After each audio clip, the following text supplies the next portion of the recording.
എല്ലാവർക്കും നമസ്കാരം. സുഭാഷിതം ഡിജിറ്റൽ ചാനലിൻ്റെ ഉത്രാട ദിന ആശംസകൾ. തിരുവോണ ദിന ആശംസകൾ വരും. ഓണത്തെക്കുറിച്ചുള്ള പുതിയ വിവരങ്ങളുമായിട്ട് വിശേഷങ്ങളുമായിട്ട് നമുക്ക് വരാം. എന്തായാലും ഓണം വളരെ സന്തോഷമായി എല്ലാവരും ആഘോഷിക്കട്ടെ. ഈ ഓണത്തിനിടയിൽ ലോക നയതന്ത്ര രംഗത്ത് ജിയോ പൊളിറ്റിക്സ് പരിശോധിക്കുമ്പോൾ, ഭൗമ രാഷ്ട്രീയം നോക്കുമ്പോൾ ഇന്ത്യ ഉയർന്നു നിൽക്കുന്നു.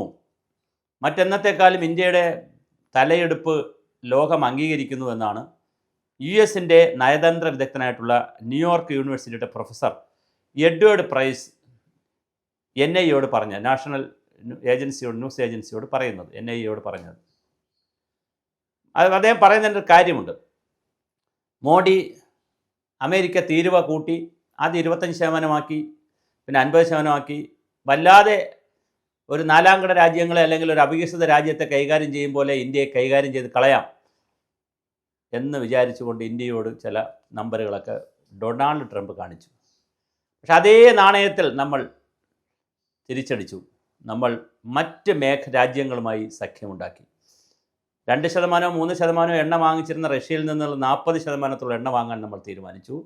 അതിനനുസരിച്ച് റഷ്യ ബാരലിന് ദിവസം പ്രതി വില കുറച്ചും തരുന്നുണ്ട്. ഇപ്പോൾ റഷ്യയുമായി വലിയ ബന്ധത്തിലേക്ക് പോകാൻ ഇന്ത്യക്ക് കഴിഞ്ഞു. അതുപോലെ ഇന്ത്യ ചൈന റഷ്യ ബന്ധവും ലോകത്ത് പുതിയ മാറ്റമുണ്ടാക്കുമെന്നാണ് എഡ്വേർഡ് പ്രൈസ് എന്ന ന്യൂയോർക്ക് യൂണിവേഴ്സിറ്റി പ്രൊഫസറിൻ്റെ വിലയിരുത്തൽ. അദ്ദേഹം അമേരിക്കൻ നയതന്ത്ര വിദഗ്ധനാണ്. അദ്ദേഹത്തിൻ്റെ അഭിപ്രായത്തിന് അമേരിക്കയിലല്ല ലോകത്താകെ വലിയ വിലയുണ്ട്. പ്രത്യേകിച്ച് അമേരിക്കൻ ഭരണകൂടമൊക്കെ ശ്രദ്ധിക്കുന്ന ഒരു പ്രൊഫസറാണ്. അപ്പോൾ സ്വാഭാവികമായിട്ട് അദ്ദേഹം പറഞ്ഞിരിക്കുന്നത് ഇന്ത്യ എന്നും ഇങ്ങനെ തന്നെയാണ്. എന്നാൽ റഷ്യയുമായി ചൈനയുമായി ഇന്ത്യ അടുത്തു എന്നതിൻ്റെ അർത്ഥം ഇനി അവരുടെ ചേരിയിലാണ് എന്നല്ല എന്നുകൂടി നമ്മൾ മനസ്സിലാക്കണമെന്നാണ് എഡ്വേർഡ് പ്രൈസിൻ്റെ നിഗമനം. ഇന്ത്യ എപ്പോഴും ഒരു നിലപാടുള്ള രാജ്യമാണ്. ആ നിലപാടെന്ന് പറയുന്നത് പക്ഷപാതപരമല്ല. ഇതൊന്നും എൻ്റെ അഭിപ്രായമല്ല കേട്ടോ, അദ്ദേഹം NIAയോട് പറഞ്ഞ കാര്യങ്ങൾ ഞാൻ റിപ്പോർട്ട് ചെയ്യുന്നു എന്നുള്ളതേ ഉള്ളൂ. അപ്പോൾ വളരെ ഗൗരവമായി ഇന്ത്യയെ പഠിക്കണം. ലോക നിലപാടെടുക്കുന്നതിൽ ഇന്ത്യക്ക് വലിയ പങ്ക് നിർവഹിക്കാൻ ഇപ്പോൾ കഴിയുന്നുണ്ട്. മാത്രമല്ല, പഹൽഗാം ആക്രമണത്തിന് ശേഷം ഇന്ത്യ ലോകരാജ്യങ്ങളെ വിശ്വാസത്തിലെടുക്കുന്നതിൽ വലിയ നിലയിൽ മുന്നോട്ട് പോയിട്ടുണ്ട്. ലോകത്തെ നയം രൂപീകരിക്കുന്നതിൽ ഇന്ത്യയുടെ ശബ്ദം ഇനി കേൾക്കാതെ ലോകത്തിന് പോകാനാകില്ല എന്നാണ് എഡ്വേർഡ് പ്രൈസിൻ്റെ വിലയിരുത്തൽ. ഇത് വളരെ വലിയൊരു വിലയിരുത്തലാണ്. നമ്മളിപ്പോൾ ഇവിടെ ഇരുന്നു കൊണ്ട് നമ്മൾ അമേരിക്കയ്ക്കെതിരെ പൊട്ടാസ് അടിക്കുന്നു, വെടിയടിക്കുന്നു എന്നൊക്കെ പറയുന്നതിനകത്തൊന്നും ഒരു കാര്യമില്ല. നമ്മളുടെ നടപടികൾ അമേരിക്ക ഗവൺമെൻറ്റിനെ, US ഡൊണാൾഡ് ട്രംപിനെ എങ്ങനെ ബാധിക്കുമെന്ന് അമേരിക്കയിലെ തന്നെ ഒരു നയതന്ത്ര വിദഗ്ധൻ വന്ന് അമേരിക്കയുടെ തന്നെ ഏജൻസികളോട് പറയുമ്പോൾ അതിൻ്റെ മാനം വളരെ വലുതാണ്. എന്തായാലും ഗൗരവതരമായ വിഷയങ്ങളാണിതൊക്കെ.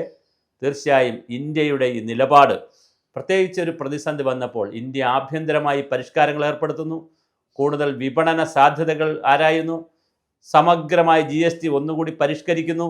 ഒന്നിനും ഒരു പിടിവാശിയില്ല. സംസ്ഥാനങ്ങളുടെ പൈസ കുറയുന്നു എന്നുള്ളൊരു പ്രശ്നമുണ്ട്. അതിന് കോമ്പൻസേറ്ററി ബോണസ് പോലെ എന്തെങ്കിലും പണം കൊടുക്കുമായിരിക്കും. അപ്പോൾ എന്തായാലും ഇന്ത്യ വലിയ തോതിലാണ് ഈ വിഷയങ്ങൾ കൈകാര്യം ചെയ്യുന്നു എന്നതാണ് നമ്മുടെ US നയതന്ത്ര വിദഗ്ധൻ്റെ അഭിപ്രായം. അദ്ദേഹം അത് വളരെ അസന്നിഗ്ധമായി പറഞ്ഞു. ഇനി അതിനെ ചുറ്റിപ്പറ്റിയായിരിക്കും ലോകത്തിലെ നയതന്ത്ര വിദഗ്ധരൊക്കെ ചർച്ച ചെയ്ത്. നമ്മുടെ ഇവിടുത്തെ അംബാസഡർമാരും ഒക്കെ ഉണ്ടല്ലോ. അപ്പോൾ ലോക നയതന്ത്ര വിദഗ്ധന്മാരുടെ ഇടയിൽ ഏറ്റവും മുന്തിയ പേരുള്ള യൂണിവേഴ്സിറ്റി പ്രൊഫസറായിട്ടുള്ള, ന്യൂയോർക്ക് യൂണിവേഴ്സിറ്റിയിലെ പ്രൊഫസറായിട്ടുള്ള, ഈ നയതന്ത്രങ്ങളെക്കുറിച്ച് പഠിക്കുന്ന, അന്താരാഷ്ട്ര കാര്യങ്ങളെക്കുറിച്ച് പഠിക്കുന്ന വിദഗ്ധനാണ് അദ്ദേഹം പറഞ്ഞിരിക്കുന്നു, ഇനി ലോകം തിരിയാൻ പോകുന്ന ജിയോ പൊളിറ്റിക്സ് ഇന്ത്യയെ കൂടി ആശ്രയിച്ചിട്ടായിരിക്കും. ഇന്ത്യയായിരിക്കും പല കാര്യങ്ങളും തീരുമാനിക്കുക എന്ന് പറയുന്നത് തീർച്ചയായിട്ടും ഇന്ത്യക്കും അഭിമാനിക്കാം.